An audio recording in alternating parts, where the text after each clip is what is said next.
Politikanë nga disa vende të Ballkanit përdorën mëngjesin e 74 kombëtar të lutjeve të mbajtur më 4 deri në 6 shkurt në Washington për të sinjalizuar përputhje politike me administratën e presidentit amerikan Donald Trump. Aktiviteti u zhvillua në një moment kur marrëdhëniet BE-SBA tregojnë ftohje dhe kur vëmendja e Washingtonit po zhvendoset drejt rajoneve të tjera. Deri në vitin 2026 rreth 80 poste ambasadorësh amerikan mbeten pa konfirmim nga Senati, përfshirë Shqipërinë, Serbinë, Bullgarinë, Maqedoninë e Veriut, Bosnjë dhe Hercegovinën dhe Malin e Zi. Kjo situatë ka krijuar bindjen se Ballkani nuk renditet më lart në agjendën diplomatike amerikane. Presidentja e Kosovës Vjosa Osmani në një intervistë për Newsweek gjatë forumit botëror të qeverisjes në Dubai, deklaroi se ka pasur disa kontakte të shkurtra me Trump dhe i atribuoi atij rol në ndërmjetësimin mes Kosovës dhe Serbisë. Ajo u shpreh se Trump e meriton një nominim për çmimin Nobel për paqen. Më 5 shkurt, përfaqësues të opozitës shqiptare Gazmend Bardhi, Fatmir Mediu, Jorida Tabaku dhe Albana Vokshi u takuan në Washington me kongresmenin Michael Erparner, duke theksuar bashkëpunimin në siguri dhe luftën kundër krimit të organizuar.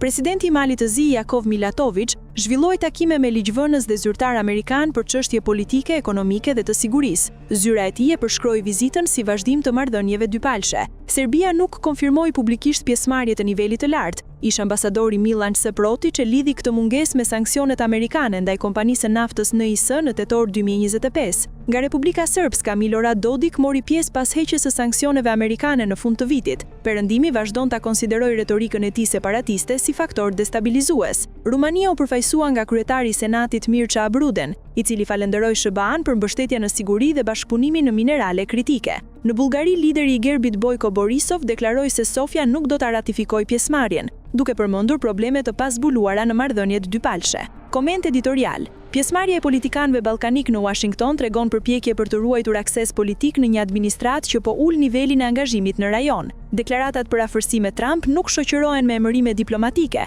nisma të reja apo vendime konkrete. Kosova dhe Shqipëria mbështeten te diskursi pro-amerikan për të forcuar pozicionet e tyre, ndërsa Mali i Zi dhe Rumania synojnë të ruajnë bashkëpunimin ekzistues. Serbia qëndron jashtë, ndërsa pjesëmarrja e Dodikut pas heqjes së sanksioneve amerikane tregon përdorimin selektiv të presionit amerikan. Pa një strategji të qartë për Ballkanin, këto lëvizje mbeten formale dhe pa efekt praktik. Rajoni përballet me mungesë vendimarrjeje, jo me mungesë deklaratash. Burim EU Live.